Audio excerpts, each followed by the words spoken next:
या ठिकाणी या सरांचं वय 29 वर्ष आहे आणि त्यांचं म्हणणं आहे की मेडिकलवरील वायग्रासारख्या गोळ्या घेऊन दररोज सेक्स केला तर काय होईल, असं त्यांनी एक वेळ केलेलं आहे. तर त्यांच्याशी जेव्हा कन्सल्टिंग झालं तेव्हा त्यांनी सांगितलं की सर, मी जेव्हा आयुष्यामध्ये पहिल्यांदा संभोग करण्यासाठी गेलो तेव्हा मला व्यवस्थित जमला नाही, त्यामुळे मी खूप डिप्रेस झालो, लो कॉन्फिडन्स झाला आणि भरपूर दिवस मी संभोग करण्यासाठी गेलो नाही.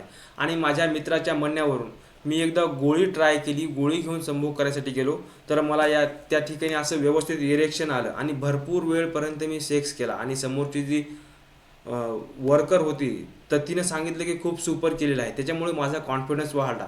आणि मी जेव्हा बिना गोळी घेऊन गेलो तेव्हा मला मुळीच व्यवस्थितसुद्धा जमलं नाही, माझं 1 ते 2 मिनिटाच्या आतमध्ये डिस्चार्ज झालं, त्यामुळे माझा लो कॉन्फिडन्स झाला. आणि मी असं वारंवार गोळी घेऊन संभोग करण्यासाठी गेलो आणि त्यावेळेस मला प्रत्येक वेळेस योग्य प्रकारे संभोग जमला. परंतु काय होते, गोळी घेतल्यानंतर दुसरा दिवस हा माझा खूप लो एनर्जीमध्ये जातो आणि खूप माझ्यावरती साईड इफेक्ट दिसून येतात. व्यवस्थित डायजेशन होत नाही, ॲसिडिटी होते, डोकं दुखते, कधी कधी झोप येत नाही व्यवस्थित, बी पी वाढल्यासारखा होते किंवा कमी झाल्यासारखा होते. तर असं जर मी दररोज दररोज जर गोळी जर घेतली तर माझ्या आयुष्यावरती काय परिणाम दिसून येऊ शकतात. तर दररोज जर गोळी जर घेतली तर काय होते, बऱ्याचशा लोकांना डोकेदुखी होते, त्यांचा चेहरा लाल पडतो, अपचन होते, ॲसिडिटी होते, चक्कर येतात, कधी नाक बंद होते, काही मध्ये बी पी खूप हाय होतो किंवा कधी कधी मध्ये बी पी हा लोसुद्धा होतो.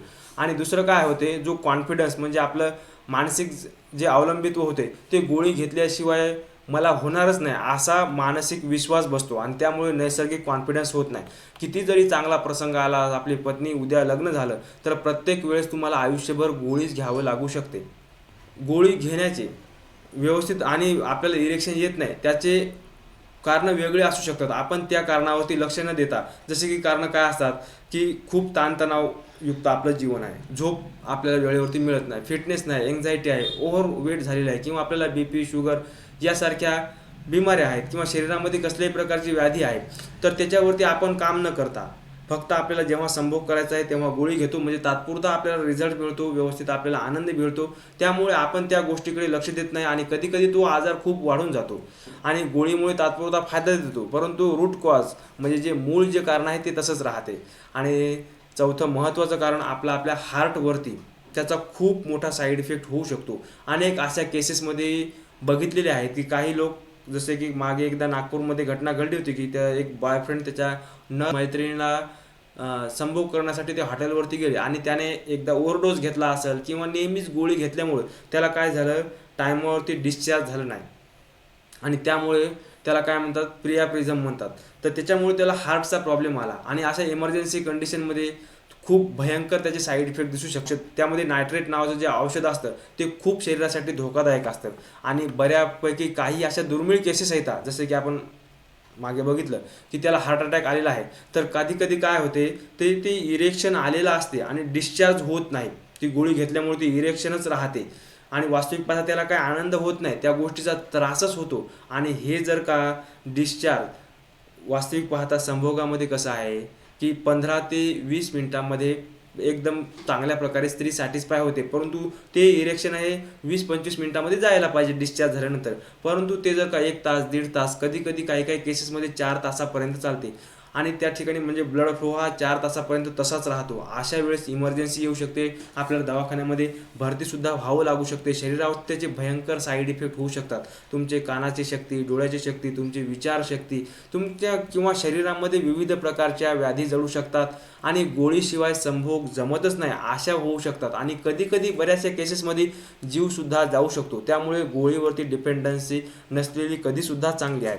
मग आता ह्या गोळ्या कोणी घ्याव्या बरं, जे एकदम प्रौढ आहेत, म्हणजे ज्यांचं वय झालेलं आहे आणि ज्यांना असे खूप क्रिटिकल आजार आहेत आणि ज्यांना संभोगाचं सुख घ्यायचं आहे, ज्यांच्या आयुष्यात संभोग सुख हेच सर्वोच्च आहे, अशा लोकांनी डॉक्टरांचा सल्ला घेऊन ह्या गोळी घ्यायला पाहिजे. डॉक्टर जसं सांगतील की जसं जेवण नंतर, जेवणाच्या अगोदर कधी घ्यायचे, हे सगळे डॉक्टरांच्या विविध प्रकारच्या तपासण्या करून डॉक्टर सांगतील त्या प्रकारच्या त्याच डोजमध्ये औषधी घेतल्या पाहिजेत. तर यातून मुक्त होण्यासाठी काय आहे, गोळीतून मुक्त होण्यासाठी तर अगोदर आपलं कारण शोधलं पाहिजे की आपल्याला इरेक्शन का येत नाही, आपला कॉन्फिडन्स का गेलेला आहे, तर त्यावरती काम केलं पाहिजे.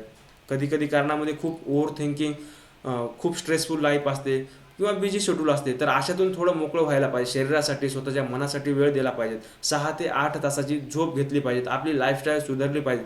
फिटनेसवरती लक्ष दिलं पाहिजे. फिटनेसमध्ये पण जर तुम्हाला गोळीची जर आदत असेल तर खूप मोठ्या जिम वगैरे, रनिंग यासारख्या गोष्टी करू नयेत. तर त्याची शनै दमादमाने योगा, प्राणायाम यासारख्या सौम्य गोष्टीने त्यामध्ये जायला पाहिजेत. जर तुम्हाला डायबिटीज, BP यासारखे जर प्रॉब्लेम जर असतील तर अगोदर ते नीट केले पाहिजेत. आणि ब्रिदिंग एक्सरसाइज केल्या पाहिजेत, काही प्राणायाम केले पाहिजेत. आणि ज्या काही औषधी सोडायच्या किंवा घ्यायच्या, सुरू करायच्या, ह्या डॉक्टरांच्या सल्ल्याशिवाय घेऊ नये. त्यामुळे आणि याच्यासाठी कन्सल्टिंग खूप महत्त्वाचं असते. कोणत्याही गोष्टी मनाने करू नयेत आणि या गोळीचा दररोज वापर करू नये, हा तुम्हाला महत्त्वपूर्ण सल्ला आहे.